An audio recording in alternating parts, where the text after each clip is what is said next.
అందరికీ నమస్కారం. అందరూ ఎలా ఉన్నారు? బాగున్నారు? మేము కూడా చాలా బాగున్నామండి. ఈరోజు అయితే మా ఇంట్లో నాటుకోడి ఉంటే కోసామన్నమాట. ఈరోజు కట్టెల పొయ్యి మీద నాటుకోడి అయితే వండుతున్నాను. సో మా పిల్లలు అయితే ఇటు పక్క అయితే ఆడుకుంటున్నారు. ఇక్కడ ఉప్పలమ్మ గుడి దగ్గర పొయ్యి ఉంటుంది మాకు. ఈ కట్టెల పొయ్యి మీద అయితే చేస్తున్నాను.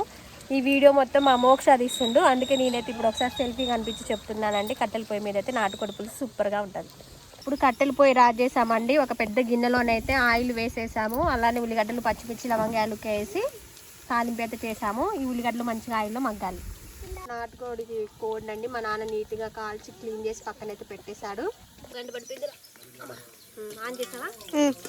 ఇప్పుడైతే ఉల్లిగడ్డలు, పచ్చిమిరపకాయలు ఆయిల్లో మంచిగా మగ్గాయండి. పసుపు అయితే స్పూన్లో అయితే పసుపు వేసుకోవాలి. ఇప్పుడైతే చికెన్ మొత్తం వేసేసుకోవాలి. నాటుకోడి చికెన్ని ఇప్పుడు దగ్గరకు వచ్చి చూపి ఇదంతా. ఇప్పుడైతే చికెన్ అయితే వేసుకోవాలి. వేసుకొని కలుపుకోవాలి.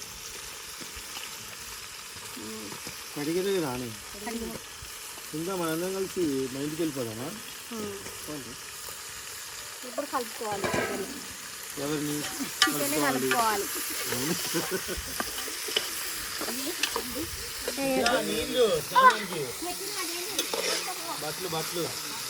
కవర్లో ఉన్నవి మర్యాద చేశారు. అల్లుడికి ఇచ్చా మర్యాద పెట్టాం.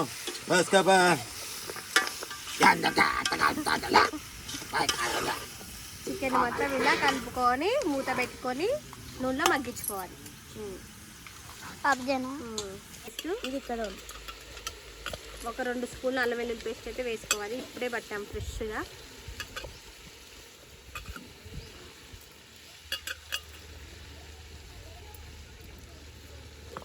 ఇప్పుడు కలుపుకోవాలి.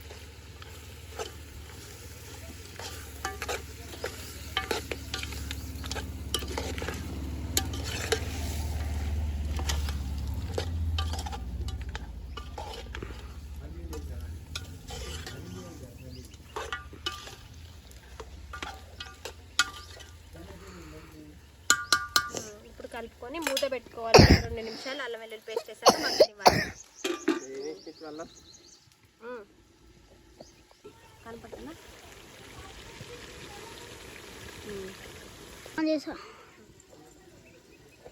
ఓ నించుంటే కనిపించట్లేదు. కళాయి ఆపు. ఇటు రాదు నాకెళ్ళి అటు పొగొస్తుంది. ఆన్ చేసే ఉంచావా? ఓకే. ఇప్పుడైతే మూత తీసామండి. ఇప్పుడు కారం వేస్తున్నా. ఒక 3 స్పూన్లు కారం వేసానండి. సరిపోద్దా మోక్ష? నువ్వు కారం తింటావా? కారమే తిండండి. మా చెల్లి కూడా చిన్న స్పూన్తోనే వేస్తుంది కారం. సాల్ట్ ఇవ్వనని అట్టుంది. సాల్ట్ వేస్తున్నా. ఒక 3 స్పూన్లు అయితే కారం వేసానండి. సాల్ట్ కూడా ఒక 3 స్పూన్లు అయితే వేస్తున్నాను. ఇప్పుడు ఒకసారి కలుపుకోవాలి.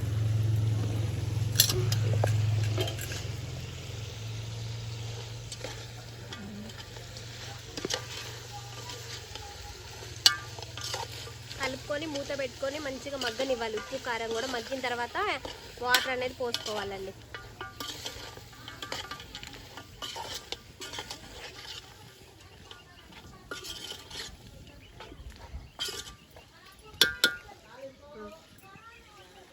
ఒకసారి గంటతో కలబెట్టుకున్నామండి. మంచిగా ఉప్పు కారం వేసిన తర్వాత చికెన్ అయితే మంచిగా మగ్గింది. నాటుకోడి చికెన్. ఇప్పుడు వాటర్ అయితే వేసుకోవాలి. ఒక 3 లీటర్లు వాటర్ పోస్తున్నాయి. ఇది బాగా ముదిరిన నాటుకోడి అనమాట. ఇంకా పడితే వాటర్ ఇంకొన్ని వాటర్ పోసుకొని మూత పెట్టుకోవాలి. ఇప్పుడైతే సరిపడా పులుసు అయితే పోసి మూత అయితే పెట్టుకుంటున్నామండి. కొంచెం ఎండ కూడా వస్తుంది. పొయ్యి కాడ అగడలుతుంది. అసలు నిజంగా కట్టెల పొయ్యి మీద ఉండే వాళ్ళు ఎట్లా వండుతున్నారో ఏమోనండి. మూత పెట్టుకొని పులుసు అంతా దగ్గరకు అవ్వాలి. మళ్ళీ అక్కడ పెంజరమడుగులో వంట చేసేసి ఈవినింగ్ అనసారం వచ్చానండి. ఇక్కడ మేము అనసారం వెళ్తుంటే కట్ట మీద ఉంటుంది. కట్టమేసం తల్లి చాలా పవర్ఫుల్ తల్లి. ఏదనుకుంటే అది నెరవేరిద్ది. నేను వచ్చేటప్పుడు మళ్ళీ కొబ్బరికాయ తీసుకొని వచ్చి అమ్మవారికి అయితే కొబ్బరికాయ కొట్టేసి వెళ్ళానమాట. ఇక్కడ కూడా ఎక్కడెక్కడ నుండో చాలామంది వస్తారండి. ఏదనుకుంటే అది నెరవేరిద్దని ఒక నమ్మకం. చాలా సత్యం ఉన్న తల్లి. సో అక్కడ దండం పెట్టేసుకొని మళ్ళీ కొబ్బరికాయ కొట్టేస్తే వెళ్ళాను.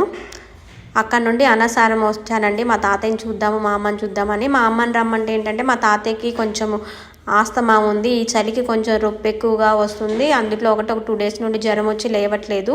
అటు ఇటు తిప్పితే మళ్ళీ ఇంకేమన్నా అయింది. తాతయ్యని తీసుకొని రావాలంటే కష్టం. రానులే అన్నది. నేను కారు వేసుకొని వస్తారా అమ్మ అంటే రానన్నది. సో పిల్లల్ని అయితే పెంజరమడుగులో ఉంచేసి నేను మా తాతయ్యని చూద్దామని వచ్చేసాను. మా తాతయ్య కొంచెం పర్వాలేదండి, లేచారు. ఇంకా ఆ రోజు కొంచెము జ్వరం తగ్గిపోయి కొంచెం హెల్త్ బాగానే ఉంది. ఇక మా అమ్మ అయితే మేము వస్తున్నామని ఫోన్ చేసి చెప్తే చికెన్ నేనే వెళ్ళేటప్పుడు తీసుకొని వెళ్ళాను.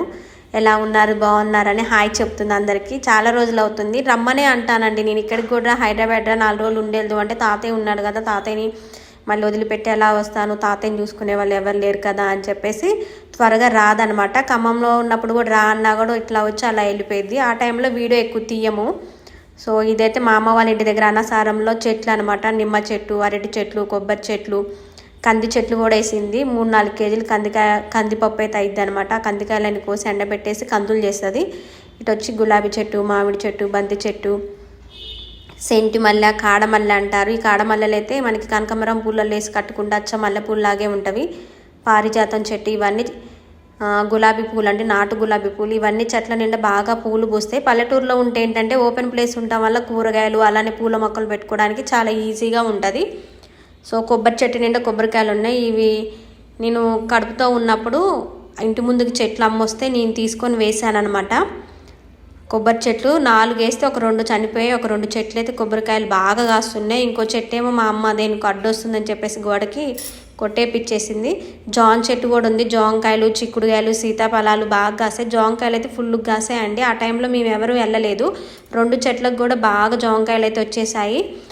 ఇక నేను నాకు కోడిగుడ్డు పులుసు అంటే ఇష్టం అని చెప్పేసి మా అమ్మ కూడా నాటు కోడిగుడ్లతో కోడిగుడ్డు పులుసు చేసింది. రోట్లో టమాటా పచ్చడి నూరింది. చిక్కుడుకాయ టమాటా ఇష్టం అని చెప్పి చిక్కుడుకాయ టమాటా కూడా చేసింది. మళ్ళీ నేను వెళ్ళేటప్పుడు చికెన్ తీసుకొని వెళ్ళాను. ఇంకా అక్కడ ఎవరు తీసుకొచ్చి ఇచ్చేవాళ్ళు ఉండరు మా అమ్మకి. అయితే చికెన్ తీసుకొని వెళ్తే చికెన్ని నీట్గా కడిగి ఉప్పు, పసుపు, అల్లం వెల్లుల్లి పేస్టు కలిపేసి కళాయి పెట్టేసి దాంట్లో ఆయిల్, ఉల్లిగడ్డ, పచ్చిమిర్చి వేసి చికెన్ అయితే నీట్గా కలిపి వేసేస్తుంది. మగ్గిన తర్వాత కొంచెం ఒక 2 స్పూన్లు ఉప్పు, కారం వేసి ఫ్రైలాగా చేసింది అనమాట. మా తాతయ్య మధ్యాహ్నం ఉదయం టిఫిన్ చేస్తారు, మధ్యాహ్నం కొంచెం అన్నం తింటారు, నైట్ కూడా ఒకరోజు తింటారు, ఒకసారి తినరు. జావ చేసిస్తే జావ తాగుతారనమాట. సో నిజంగా అండి మా అమ్మ చాలా అంటే చాలా గ్రేట్. మా తాతయ్యని చూసుకుంటూ మా అమ్మ ఉంటుంది. మా అమ్మమ్మని కూడా మా అమ్మే చూసుకుంది. సో మా అమ్మమ్మని నేను కూడా చూసుకునేదాన్ని. ఇగో చికెన్ అయితే ఈ విధంగా గ్రేవీగా మంచిగా చేసింది. ఇంకా రమ్మంటే రావట్లేదు, తాతయ్యని చూసుకునే వాళ్ళు ఎవరు లేరని రాదు. కానీ నేను 2 రోజులకు ఒకసారి ఫోన్ చేసి ఎట్లున్నావు ఏంటమ్మా అని అడుగుతూనే ఉంటే నాకు కూడా మా అమ్మ చేస్తూనే ఉంటుందండి. చాలామంది అంటారు మీ అమ్మ కనిపించట్లేదు, రావట్లేదు అని అంటారండి. కానీ తాతయ్య ఉన్నారు కాబట్టి ఇంట్లో పెద్దవాళ్ళు ఉన్నప్పుడు వాళ్ళని వదిలి రావాలంటే కొంచెం కష్టమేనండి. ఎందుకంటే మనం ఎట్టెన్ని వచ్చినప్పుడు వాళ్ళకి టయానికి ఫుడ్ పెట్టడం, వాళ్ళని చూసుకునే వాళ్ళు ఎవరన్నా ఒకళ్ళు ఉంటే వదిలిపెట్టి అలా రావచ్చు. కానీ అక్కడ ఎవరు చూసుకునే వాళ్ళు లేరు. మనం దగ్గరుండి చూసుకున్నది వేరు, వేరే వాళ్ళకి అప్పచెప్పి వచ్చింది వేరండి. సో మా మామయ్యలు తీసుకెళ్తానన్నా మా తాతయ్య వెళ్ళట్లేదు. నాకు నేను పుట్టి పెరిగింది ఇక్కడ అనాసారంలోనే, నేను ఇక్కడే ఉంటా, ఇంటి పట్టున నేను ఎటు వెళ్ళను అని అంటాడుగా. సో కాగా రోట్లో నూరిన టమాటా పచ్చడి, చిక్కుడుకాయ టమాటా, వేడి అన్నం పెట్టేసింది, చికెన్ చేసేసింది. సో అన్నం తినమని నాకైతే అన్నం పెట్టింది అనమాట.